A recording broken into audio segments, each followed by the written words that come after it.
Live Free or Die Hard, released as Die Hard 4.0 outside North America, is a 2007 American action film, and the fourth installment in the Die Hard film series. The film was directed by Len Wiseman and stars Bruce Willis as John McClane. The film's name was adapted from New Hampshire's state motto, Live Free or Die. McClane is attempting to stop cyber terrorists who hack into government and commercial computers across the United States with the goal to start a fire sale of financial assets. The film was based on the 1997 article, A Farewell to Arms, written for Wired magazine by John Carlin. The film was released in the United States on June 27, 2007. The project was initially stalled due to the 9/11 terrorist attacks, and when production eventually began, the film's title was changed several times. A variety of visual effects were used for action sequences, even though Wiseman and Willis stated that they wanted to limit the amount of CGI in the film. In separate incidents during filming, both Willis and his stunt double were injured. Reviews were positive with an 82% approval rating on Rotten Tomatoes and a 69/100th score from Metacritic. The film earned total international box office gross receipts of $383.4 million, making it the highest-grossing film in the Die Hard series. It debuted at number 2 at the U.S. box office. Unlike the prior three films in the series, the U.S. rating was PG-13 rather than R. An unrated version contained more strong profanity and violence not shown in the theatrical version, and was included in the DVD release. For the DVD release, 20th Century Fox pioneered a new kind of DRM, digital copy protection, that tries to weaken the incentives for consumers to learn how to rip discs by offering them a downloadable version with studio-imposed restrictions. The score for the film was released on July 2, 2007. The fifth film in the series, titled A Good Day to Die Hard, was released on February 14, 2013. Plot: the FBI responds to a brief computer outage at its cybersecurity division by tracking down top computer hackers who had been on a watch list. Finding several of them have been killed, the FBI asks New York City Police Department Detective John McClane to bring in Matt Farrell, one of the targeted hackers who had been put on the watch list. McClane arrives just in time to save Farrell from assassins working for Lynn, who works for her boss and love interest, Thomas Gabriel. En route to Washington, D.C. with McClane, Farrell reveals that he had been contacted by under the guise that she was working for corporate security, and that she had paid him a large sum of money to write an algorithm that could crack a specific security system for white hat purposes. Meanwhile, Gabriel orders his own crew of hackers to take control of the transportation grids and stock market, while nationally broadcasting a message threatening the United States. Farrell recognizes this as the start of a fire sale, an attack designed to target the nation's infrastructure that is reliant on computerized systems. McClane and Farrell are driven to the FBI headquarters, but poses as a dispatcher and reroutes the convoy into the path of an assault helicopter. McClane manages to fend off the attackers and destroy the helicopter. Gabriel initiates a second broadcast by showing a simulated explosion of the U.S. Capitol building, causing a public panic. Farrell guesses that his next target is likely the power grid, and the two drive to a utility superstation in West Virginia. They find a team led by taking over the station. McClane manages to kill all of them, including He obtains video footage of Gabriel which he relays to the FBI. Enraged over Mai's death, Gabriel seizes control of the natural gas distribution system and redirects all of the gas into the station. McClane and Farrell escape before the station explodes, leaving much of the eastern seaboard of the United States and Canada without power. Farrell takes McClane to fellow hacker Frederick "Warlock" Kaludes, running several generators to keep his computer systems online. Warlock identifies the piece of code Farrell wrote as a means to access data at a master social security administration building at Woodlawn, Maryland. They realize the building is actually a NSA facility intended to back up the nation's entire personal and financial records in the event of a cyber attack, designed by Gabriel himself when he worked for the NSA. Warlock tells McClane and Matt that Gabriel is an extremely talented programmer and top security expert for the U.S. Department of Defense. Gabriel tried to alert the political and military leadership to critical weaknesses that made America's network infrastructure vulnerable to cyber warfare, but his unorthodox methods led to his dismissal. Warlock runs a traceroute and manages to identify Gabriel's location, but Gabriel detects the intrusion. Gabriel taps into their connection and reveals that he has located McClane's estranged daughter, Lucy, and intends to kidnap her. McClane and Farrell race to the Woodlawn facility, where Farrell discovers that Gabriel's men are downloading all the information. He manages to encrypt the data just in time before he is captured. Gabriel kidnaps Farrell and takes him as well as Lucy, who had been kidnapped earlier. With him as his team flees from Woodlawn, McClane pursues Gabriel, hijacking his semi and enlisting Warlock to trace Gabriel's vehicle. Gabriel accesses the communication system of a U.S. Marine Corps F-35B Lightning II and, impersonating an air traffic controller, orders the pilot to attack the truck McClane is driving. McClane barely escapes, then makes his way to a nearby warehouse where Warlock has tracked Gabriel. There, Gabriel is installing the remaining files and holding Lucy and Farrell. Although McClane kills most of Gabriel's remaining henchmen, Emerson shoots him in the right shoulder. While Gabriel holds McClane at gunpoint from behind, McClane manages to shoot Gabriel's weapon through his own shoulder and kill Gabriel. Farrell then kills Emerson. An FBI tactical response team arrives and secures the scene. Afterwards, McClane tries to discourage the romantic feelings developing between Farrell and Lucy. Cast: Bruce Willis as Detective John McClane, Justin Long as Matt Farrell, Timothy Oliphant as Thomas Gabriel, a former Defense Department analyst who leads a group of cyber-terrorists systematically shutting down the entire U.S. infrastructure. Oliphant filmed his role within 3 weeks.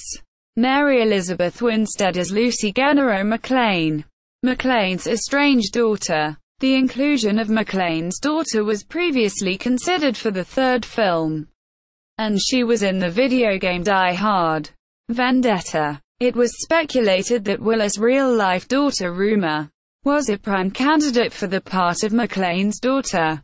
Maggie Q as Mylin. Kevin Smith as Frederick Warlock Kaludes. Smith made uncredited rewrites to the scenes in which he appears. Cliff Curtis as Miguel Bowman.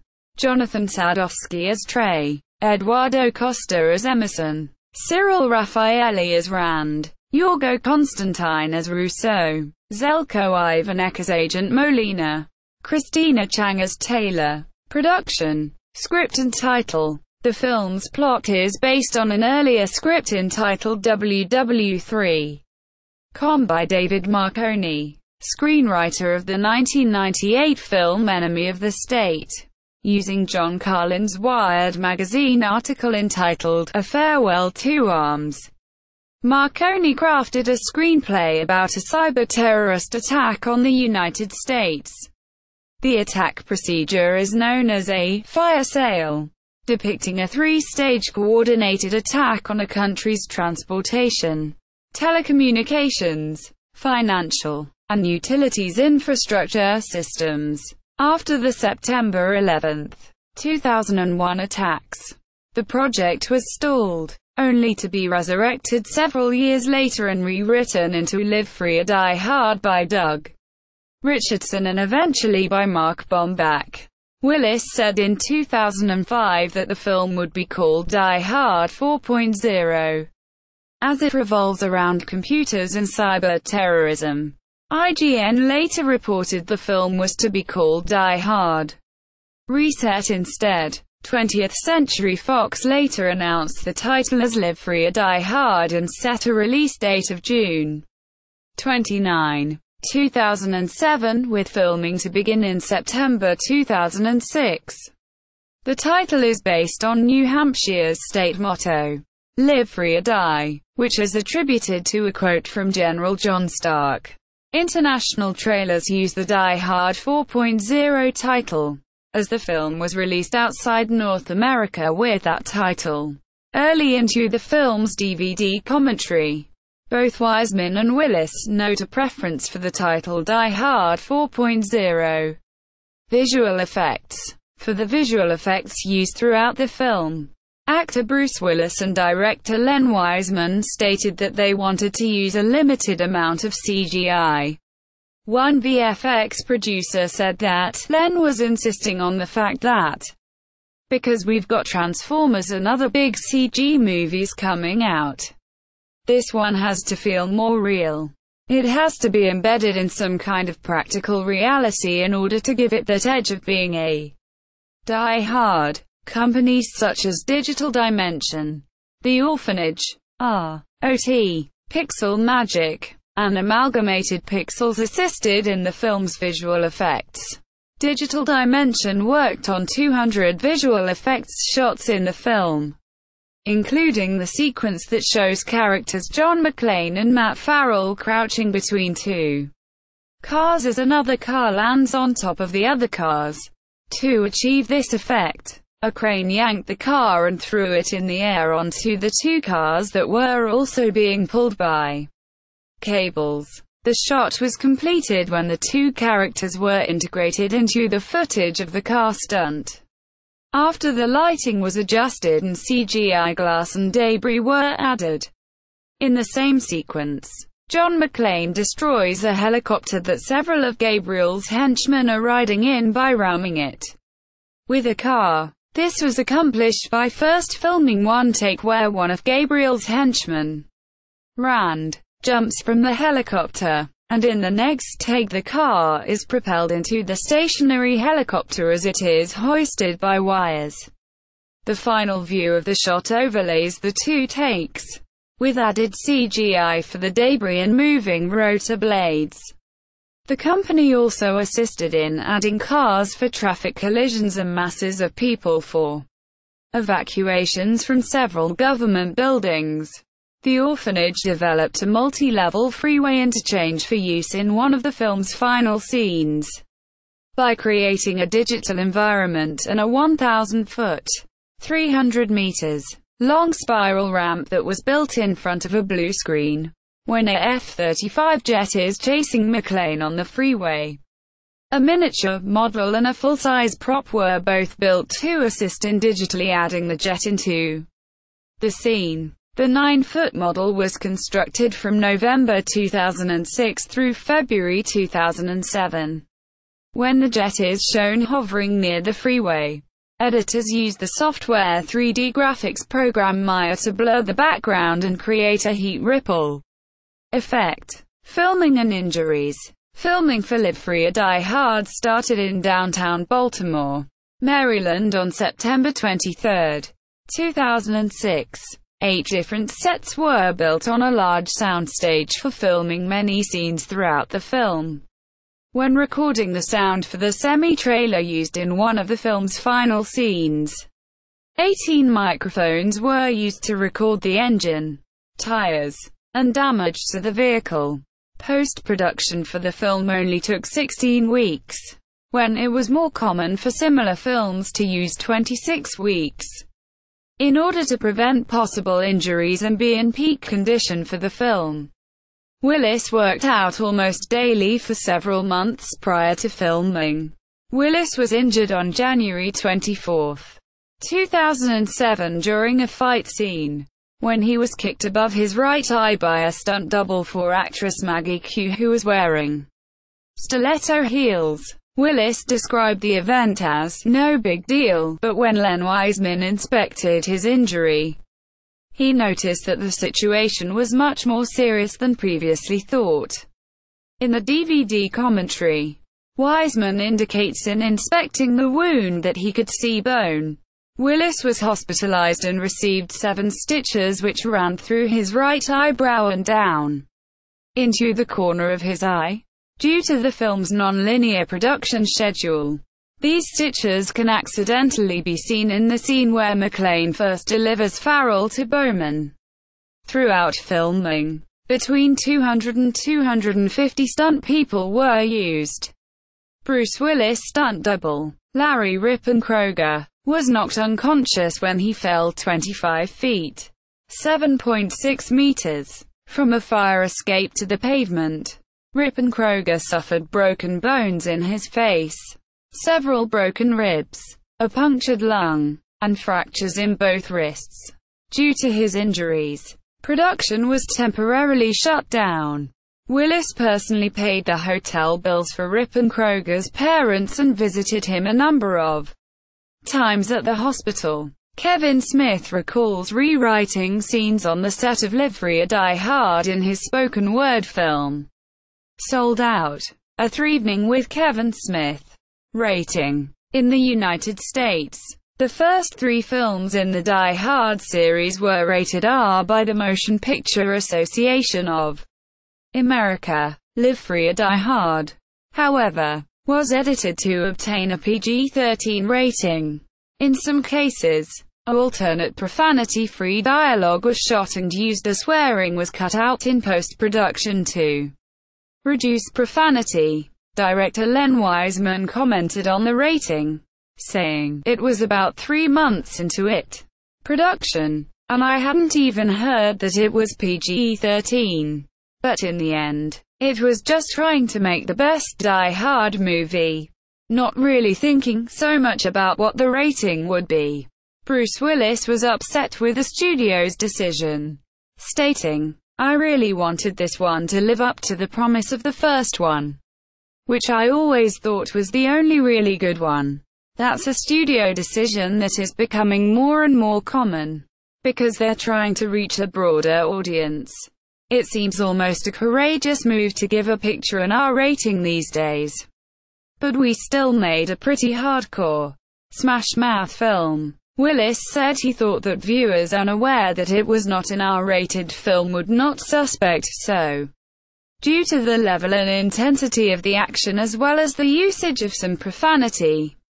Although he admitted these elements were less intense than in the previous films, he also said that this film was the best of the 4. "It's unbelievable. I just saw it last week. I personally think it's better than the first one." Quote, in the United Kingdom, the British Board of Film Classification awarded the film a 15 rating, including the unrated version, released later, the same as Die Hard with a Vengeance and Die Hard 2. Albeit both were cut for both theatrical and video release. The first film in the series originally received an 18 certificate. All films have been re-rated 15 uncut. Die Hard 4.0 was released with no cuts made and the cinema version, i.e., US PG-13 version. Consumer advice read that it contains frequent action violence and one use of strong language. The unrated version was released on DVD as the Ultimate Action Edition, with the consumer advice contains strong language and violence.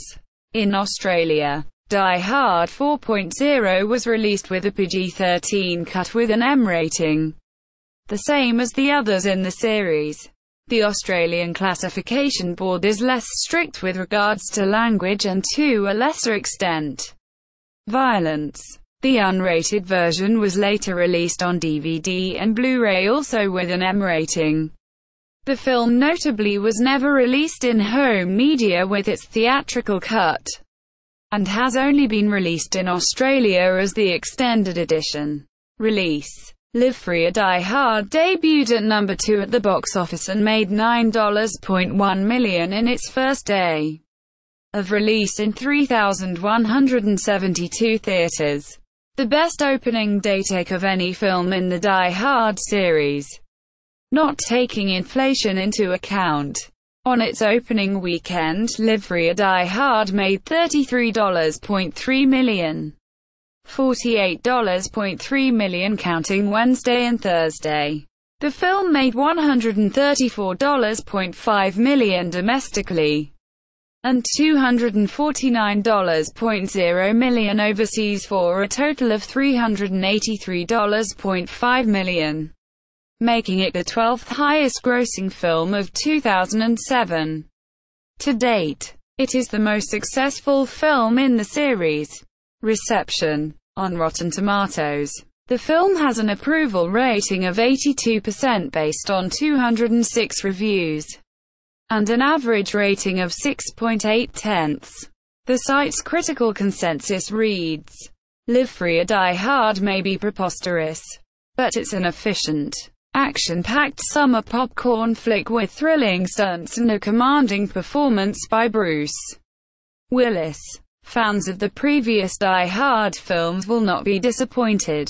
On Metacritic, the film has a score of 69 out of 100, based on 34 critics, indicating generally favorable reviews. Audiences polled by CinemaScore gave the film an average grade of A on an A+ to F scale. IGN stated, like the recent Rocky Balboa, this new Die Hard works as both its own story about an over-the-hill but still vital hero and as a nostalgia trip for those who grew up with the original films. On the television show Ebert and Roeper, film critic Richard Roeper and guest critic Catherine Tullich both gave the film 2 thumbs up, with Roeper stating that the film is not the best or most exciting Die Hard, but it is a lot of fun, and that it is his favorite among the Die Hard sequels. Roeper also remarked, "Willis is in top form in his career-defining role." Michael Medved gave the film 3.5 out of 4 stars, opining, "A smart script and spectacular special effects make this the best Die Hard of them all." Quote. Conversely, Lawrence Topman of the Charlotte Observer stated, "I can safely say I've never seen anything as ridiculous as Live Free or Die Hard." Topman also wrote that the film had a lack of memorable villains and referred to John McClane as just a bald Terminator with better one-liners. Soundtrack. The score for Live Free or Die Hard, written by Marco Beltrami, was released on July 2, 2007 by Varese Sarabande, which also released the soundtracks for the first 2 Die Hard films, several days after the United States release of the film. This was the first film not to be scored by Michael Kamen, due to his death in 2003. Beltrami incorporates Kamen's thematic material into his score, but Kamen is not credited on the film or the album. Other songs in the film include Rock and Roll Queen by the Subways, Fortunate Son by Creedence Clearwater Revival, and I'm So Sick by Flyleaf. Eric Lichtenfeld, reviewing from Soundtrack.net, said of the score's action cues, "The entire orchestra seems percussive, flow well together." Quote, "Out of Bullets, 1:08, Shootout, 3:41, Leaving the Apartment, 2:08, Dead Hackers, 1:31, Traffic Jam, 4:13, It's a Fire Sale, 2:57, The Break-In, 2:28, Farrell to D.C. Quote, 4:36, Copter Chase. 4:41. Blackout. 2:03. Illegal Broadcast. 3:48. Hurry Up. Quote. 1:23. The Power Plant. 2:01. Landing. 2:28. Cold Cuts. 2:00. Break a Neck. 2:47. Farrell is in. 4:22. The F-35. 4:13. Aftermath. 3:12. Live Free or Die Hard. 2:56. Home media release. The Blu-ray and DVD were released on October 29, 2007, in the United Kingdom, on October 31 in Hungary, November 20 in the United States, and December 12 in Australia.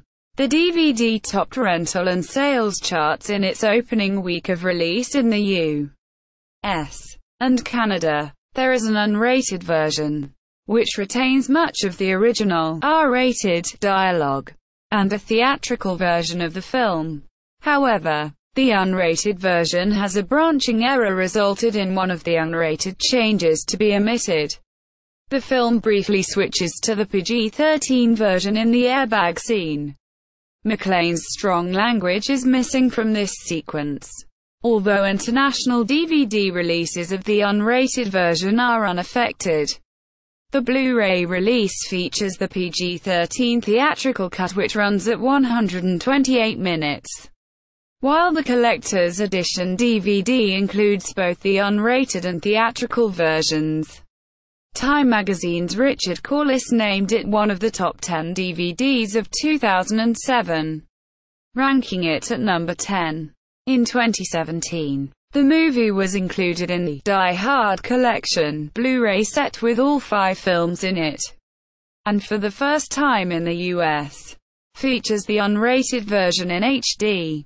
The DVD for the film was the first to include a digital copy of the film, which could be played on a PC or Mac computer and could also be imported into several models of portable video players.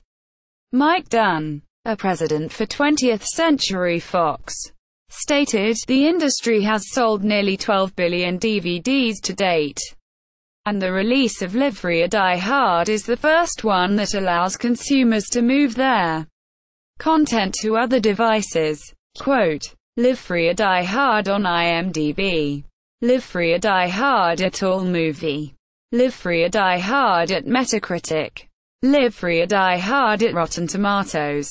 Live Free or Die Hard soundtrack information at the soundtrackinfo.com. A Farewell to Arms. Wired article on which the film's script was based.